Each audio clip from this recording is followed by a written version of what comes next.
예, 오늘은 예배로 변화되는 인생, 예배로 변화되는 인생이라는 제목으로 함께 말씀 나누도록 하겠습니다. 살다 보면 하나님께서 정말 내 삶에 복을 주시는 것이 맞는가 하는 생각이 들 때가 있습니다. 인생이 잘 풀리지가 않고 인생이 계속 꼬이는 것 같습니다. 눈앞에 길이 보이지가 않고 기회도 잘 찾아오지 않는 것처럼 느껴집니다. 하나님의 복과 능력이 있다는데 내 인생에는 그런 일이 다 비껴가는 것만 같습니다. 이래도 되는가 싶을 만큼 인생에 좋은 일이 없다고 느껴질 때도 있습니다. 그러다 보니까 정말 하나님께서 복을 주시는 것이 맞는가 하는 실망감이 생기는 것입니다. 그러면서 마음이 점점 답답해지고 하나님을 향한 신뢰의 믿음도 흔들리게 됩니다. 그러다 보니 마음에 의지할 것이 없고 외롭고 힘들다라는 생각이 듭니다. 심지어 하나님께서 나를 괴롭히시고 못 살게 구시는 것은 아닌가? 이런 마음까지 생길 때가 있습니다. 그러나 우리가 절대로 오해해서는 안 될 것이 있습니다. 우리 하나님께서는 우리를 괴로움에서 건져주시고 복주시길 원하신다는 사실입니다. 바로 우리들의 삶에 온갖 좋은 것들을 부어주시고 싶어 하시는 분이 우리 하나님이시라는 것입니다. 그런데도 우리가 삶에 좋은 것이 하나도 없다고 느끼는 이유가 무엇입니까? 하나님께서 복주시고자 하셔도 하나님의 손길에서 벗어나 있는 경우가 너무나 많기 때문에 그렇습니다. 하나님께서 복주시려고 해도 본인이 미꾸라지처럼 다 빠져나가는데 어찌 복을 누릴 수가 있겠습니까? 예전에 제가 대학 다닐 때 같은 동아리 친구가 생일이어서 다른 친구들이 깜짝 파티를 준비해 놨습니다. 문제는 이 친구가 좀 뺀질뺀질했는데 하필 생일 파티를 준비한 날에 학교를 땡땡이 치고 도망가 버렸습니다. 심지어 핸드폰까지 꺼놓고 땡땡이를 쳐가지고 어쩔 수 없이 그 친구 없이 그 친구의 생일 파티를 해야만 했습니다. 나중에 본인도 알고 굉장히 아쉬워했습니다. 그러다 또 한참 뒤에 다른 친구가 또 생일이어서 깜짝 파티를 해주었더니 그 땡땡이 쳤던 친구가 옆에서 같이 막 축하해주다가 나는 생일 파티 안 해줬는데 이렇게 투덜댔습니다. 그러자 다른 동아리 친구들이 네가 안 와서 그렇게 된 거 아니냐, 근데 네가 안 와서 우리가 얼마나 당황했는지 아냐 이러면서 거의 그 친구를 돌로 칠 기세였던 적이 있었습니다.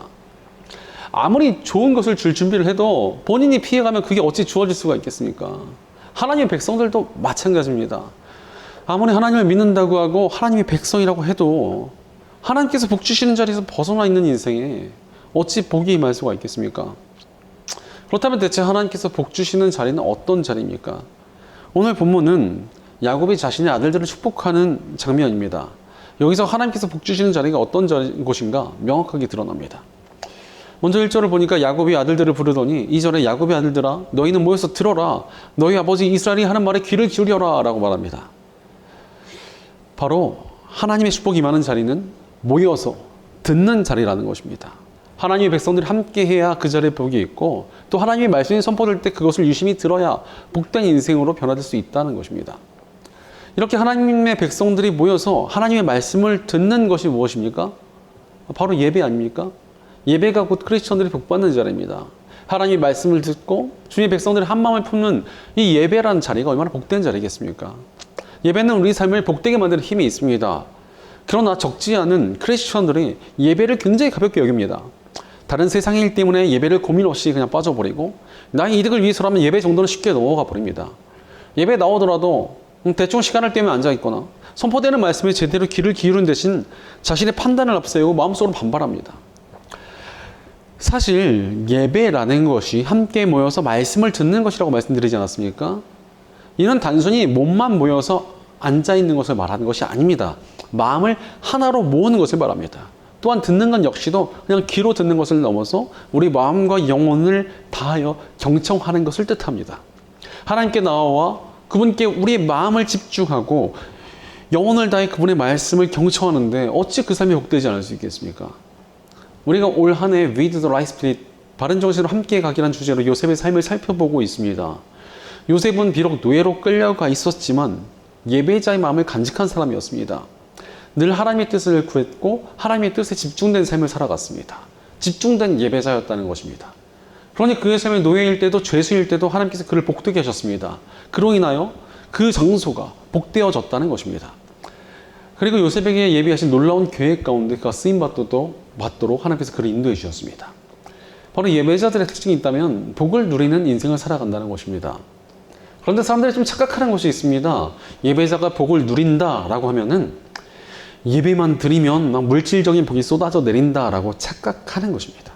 물론 하나님께서 필요하시면 얼마든지 그렇게 하실 수 있는 분이십니다. 하지만 예배자가 다른 사람과 다른 결정적인 점은 이미 받은 복을 발견하여 누릴 수 있게 되며 하나님의 보살핌을 늘 깨닫고 누리는 삶을 살아갈 수 있게 된다는 것입니다. 바로 복을 누릴 수 있는 힘이 예배자에게 있다는 것입니다. 반대로 예배하지 않는 인생들의 특징이 무엇입니까? 하나님의 복을 누리지 못합니다. 여기서 착각하지 말아야 될 것은 하나님께서 예배하는지 안 하는지를 계속 따지시고 너 집중하는지 안 하는지 내가 따져보고 복 주실지 안 주실지를 계산하시는 그런 치사한 분이라고 여기는 것은 좀 잘못된 착각이라는 것입니다. 그렇게 치사한 분이셨다면 하나님께서 못하러 우리에게 하나뿐인 아들을 희생시키시는 이 십자가의 복음을 선물로 주셨겠습니까? 사실 예배하지 않는 이가 복을 누리지 못한 이유가 있습니다. 본인의 삶 때문에 그렇습니다. 먼저 예배하지 않으면 삶의 질서가 무너져 내립니다. 하나님께서 우리를 지으신 이유가 무엇입니까? 하나님을 예배하는 존재로 지으셨는데 예배하지 않으니까 삶의 질서가 다 망가집니다.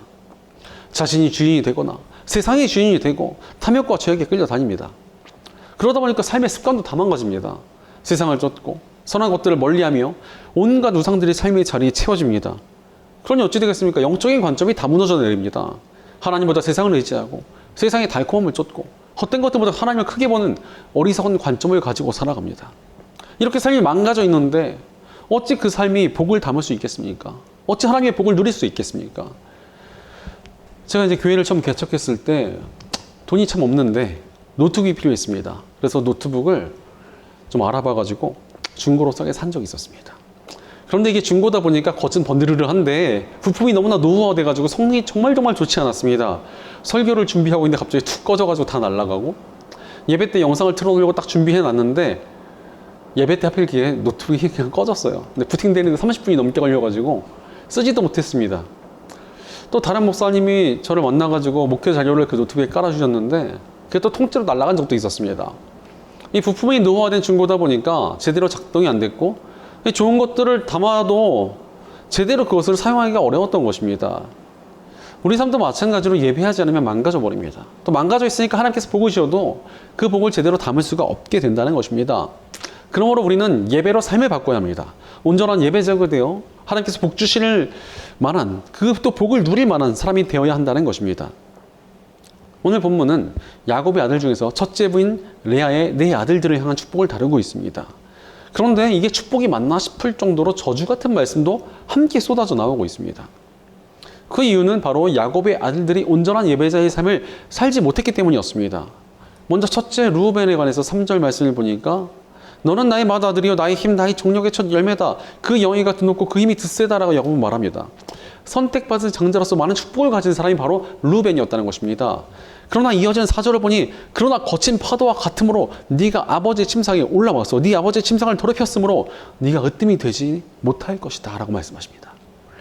장자 르우벤은 아버지 야곱의 첩과 불륜을 저질렀습니다. 그로 인하여 장자의 축복을 누리지 못하는 사람이 되어버렸습니다. 왜 이런 일이 벌어졌습니까? 불륜, 그것도 아버지의 첩과의 불륜은 정말 몹시 더러운 패륜입니다. 하나님을 온전히 섬기는 예배의 마음이 없으니까 삶의 질서가 다 깨져버린 것입니다. 이는 단순한 음란한 죄악을 넘어서 아버지를 향한 도전이었으며 하나님을 향한 도전이었습니다. 그러니 어찌 축복을 받을 수 있겠습니까? 예배자답지 못한 삶을 사니까 복이 다 막혀버린 것입니다.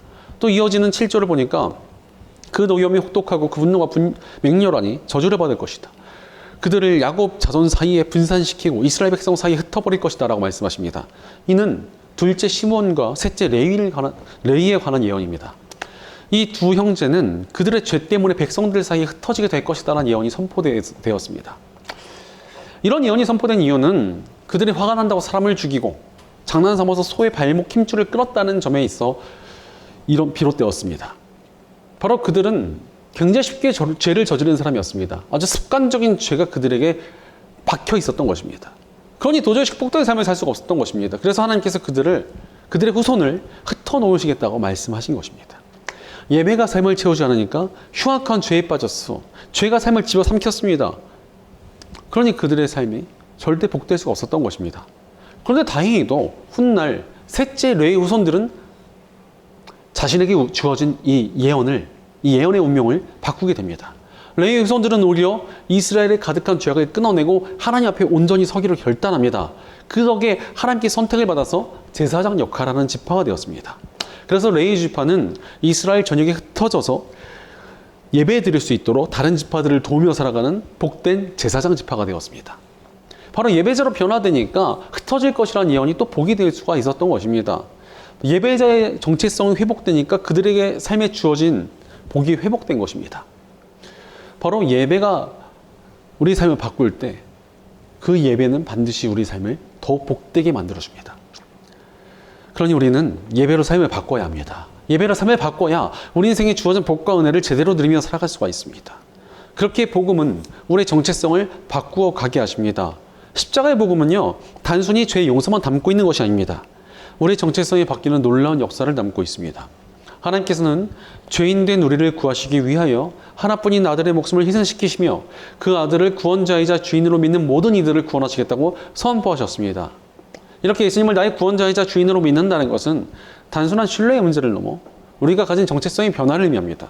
그분을 나의 구원자이자 주인으로 믿는다는 것은 이제 내가 내 삶의 주인이라는 것을 포기하고 예수님을 나의 주인으로 모시겠다는 의미이기 때문입니다. 또한 예수님께서 우리를 구원하셨다는 것은 단순히 우리를 건져서 죄만 씻어주신 걸 넘어 우리의 정체성을 새롭게 만들어 가신다는 의미입니다. 십자가의 복음을 통해 구원받은 우리는 하나님의 백성이자 종이며 자녀가 되었습니다. 이런 하나님의 백성이자 종이며 자녀라는 정체성을 가진 우리에게 주어진 가장 중요한 의무이자 권리가 있다면 바로 예배입니다. 예배는 하나님의 백성이라는 정체성이 확고해지는 시간이며 종으로서 하나님을 섬기는 시간이기에 우리의 의무입니다. 또한 예배는 아버지 하나님을 만나 그분께서 주시는 복을 누리는 시간이기에 우리의 권리이기도 합니다. 즉 복음 안에서 우리는 예배자라는 의무이자 권리를 얻었습니다. 그것도 하나님을 만나고 그분께 복을 구할 수 있는 가장 고귀한 권리를 얻게 된 것입니다. 그러니 우리가 어찌 예배하지 않을 수 있겠습니까? 온전한 예배로 삶을 바꿔야 합니다.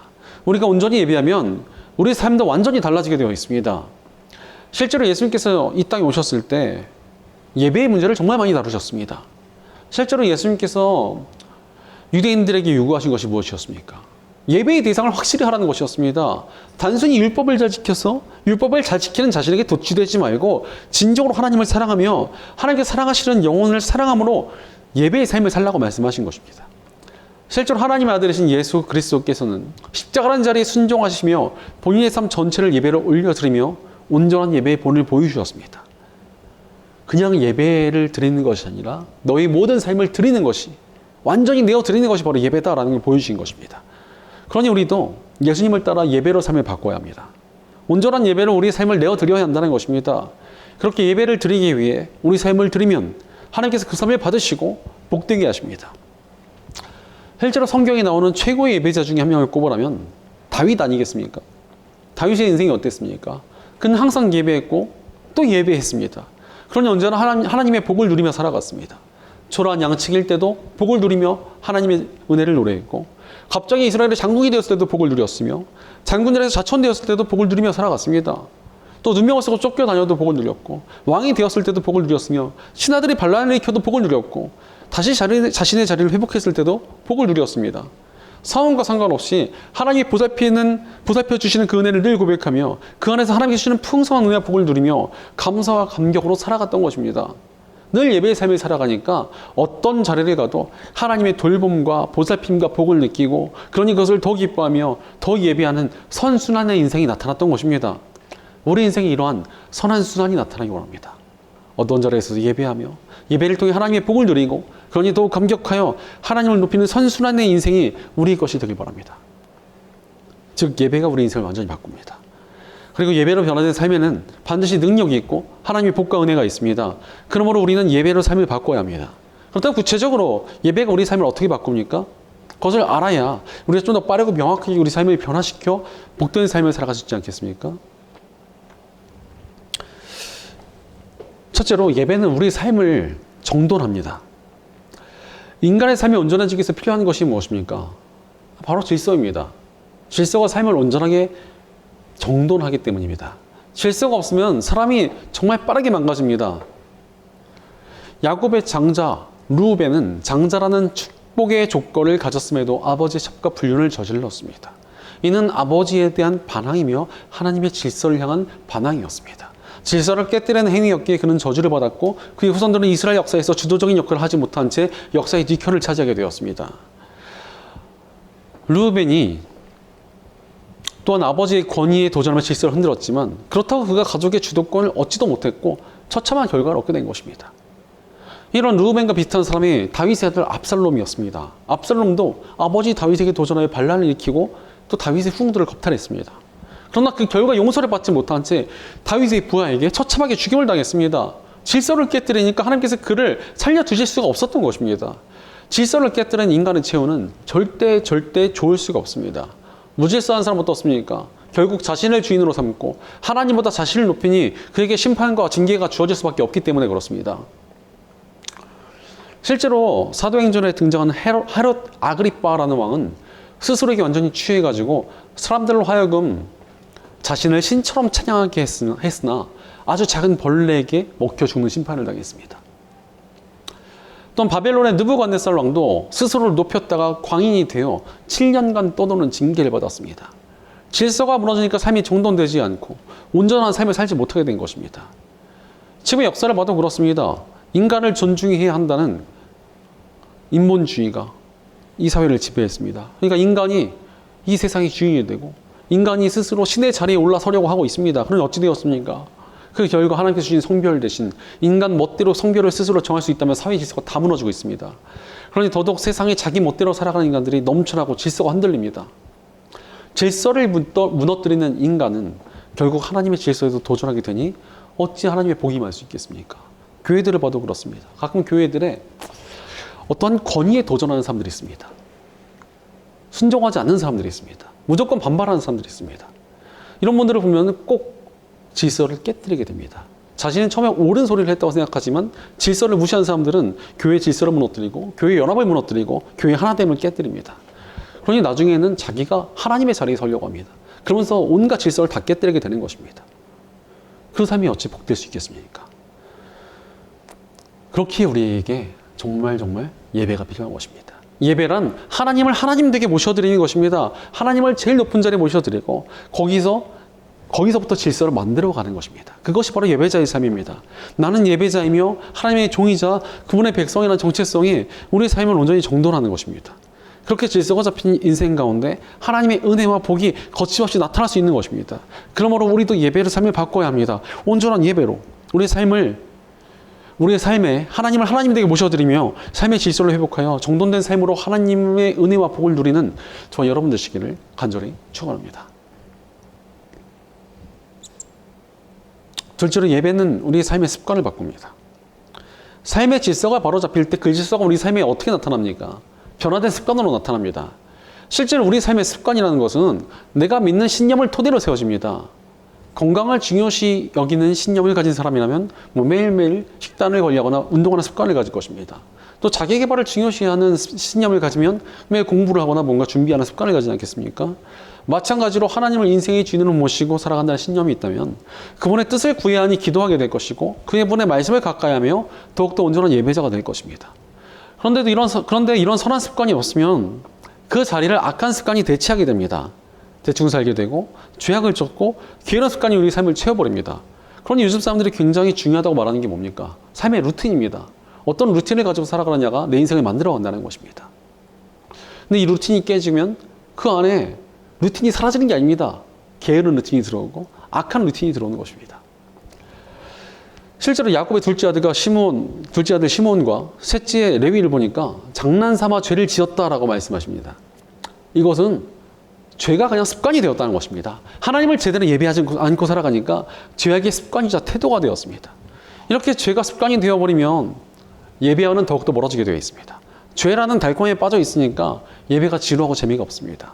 이러니 점점 더 죄를 졌고 예배와는 멀어지는 악순환에 빠집니다. 이런 삶에 어떻게 복이 임할 수 있겠습니까? 반면 예배가 습관이 되면 하나님을 따르고 높이는 게 즐거워지고 그만큼 세상의 죄악은 재미가 없어집니다.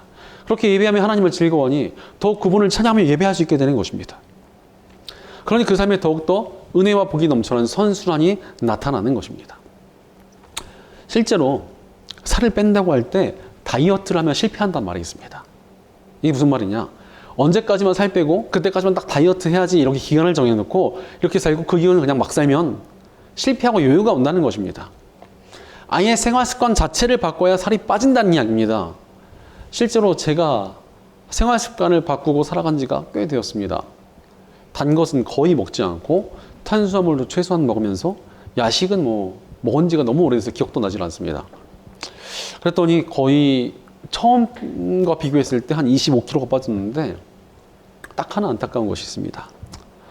결혼식 전에 할 것이라는 후회가 너무나 큽니다. 결혼식 사진을 볼 때마다 참 그 오동통한 모습을 보면서 참 마음이 아픕니다. 심지어 얼마나 좋냐면 음식 맛이 훨씬 잘 느껴집니다. 이전에 좋아했던 단 것들이 이제는 너무나 달아서 괴롭게 느껴집니다. 미각이 회복되니까 하나님께서 주신 자연의 선한 것들, 그냥 날 것 그대로의 메뉴들이 되게 맛있게 느껴집니다. 그런데 예배가 이런 것입니다. 예배를 통해 습관을 바꾸면 하나님께서 주신 선한 것들을 제대로 누릴 수 있게 됩니다. 좋은 것들을 주신 하나님을 더 깊이 알게 되고 하나님의 복과 은혜를 누릴 수 있게 됩니다. 실제로 기도와 말씀과 섬김과 찬양과 예배의 습관이 세워질 때 얼마나 하나님의 복과 은혜를 깊이 누리겠습니까? 그러므로 예배로 삶을 바꿔야 합니다. 하나님을 더욱 온전히 예배하며 예배를 통해 선한 습관을 만들어가며 하나님의 풍성한 복과 은혜를 누리는 저와 여러분 되시기를 축원합니다. 셋째로 예배는 우리의 관점을 바꿉니다. 예배자가 어떤 존재입니까? 세상을 다르게 보는 사람입니다. 하나님 중심으로 세상이 돌아간다는 것을 인정하며 하나님께서 모든 것을 하시는 것을 신뢰하고 하나님께서 복주시고 인도하심을 의지하는 것이 바로 예배자입니다. 즉 하나님을 전부로 바라보는 것이 예배자가 가진 관점이라고 볼 수 있습니다. 실제로 오늘 본문을 보니까 라헬의 넷째 아들인 유다는 형들과 달리 큰 축복을 받았습니다. 8절을 보니까 유다야 너희 형제들이 너를 찬양할 것이다. 너는 원수의 멱살을 잡을 것이다. 너희 아버지 아들들이 네 앞에 무릎을 꿇을 것이다 라고 말씀하십니다. 유다의 이름은 하나님을 찬양하다라는 뜻인데 유다는 야곱의 아들들 중에서 그나마 책임감을 가지고 하나님의 뜻을 이루고자 하며 살았던 사람입니다. 그래서 하나님께서 첫째, 둘째, 셋째 대신 넷째 유다를 영적인 장자로 세워주시고 복을 주셨습니다. 찬양하라는 이름처럼 사니 그를 복되게 하셨습니다. 또한 9절을 보니까 그를 사자로 비유하며 가장 강력하게 하나님의 복과 은혜를 누릴 것이라고 말씀해 주셨습니다. 이어지는 10절을 보니까 오래도록 이어질 왕조가 나타날 것이라는 축복까지 주십니다. 이 축복이 다윗 왕조를 통해 이루어졌고 이 왕조는 무려 350년간이나 지속이 되었습니다. 그뿐이 아니라 10절 후반부부터 12절까지는 유다의 후손으로 오시는 구원자 예수님께서 이 땅에 오신다는 것이 나타나는 그런 복까지도 예언이 되었습니다. 찬양하며 예배하는 삶을 사니까 다른 형제들은 눈앞에 있는 육신의 복만 예언을 받았는데 유다는 먼 미래의 사명과 구원의 역사에 대한 예언까지 받게 되었습니다. 이런 예언을 받았는데 관점이 안 바뀌겠습니까? 세상을 보는 방식은 완전히 바뀌었을 것입니다. 세상을 그냥 살아가는 것이 아니라 구원해야 될 대상으로 보고 하나님의 뜻이 이루어지지 않은 사명지로 보게 되는 것입니다. 즉 신앙을 가지고 예배자가 된다는 것은 세상을 바라보는 방식이 완전히 바뀐다는 의미라고 볼 수 있습니다. 그러니 예배하다가 사명을 찾고 예배하다가 세상을 품고 영혼을 사랑하게 되며 예배하다가 하나님의 뜻을 향해 더욱 나아갈 수 있게 된다는 것입니다. 그렇게 예배를 통해 새로운 관점을 가지고 살아가니 그 삶이 얼마나 복되고 영광스러운 길을 향할 수 있겠습니까? 그 삶이 얼마나 능력이 넘쳐나겠습니까? 예전에 한국에 살던 어떤 한 학생 하나가 미국으로 유학을 가게 되었다고 합니다. 근데 미국에 유학을 가니까 잘 적응도 못하고 괴롭힘까지 당하게 되어서 도저히 못 견디고 돌아가겠다고 말을 했다고 합니다.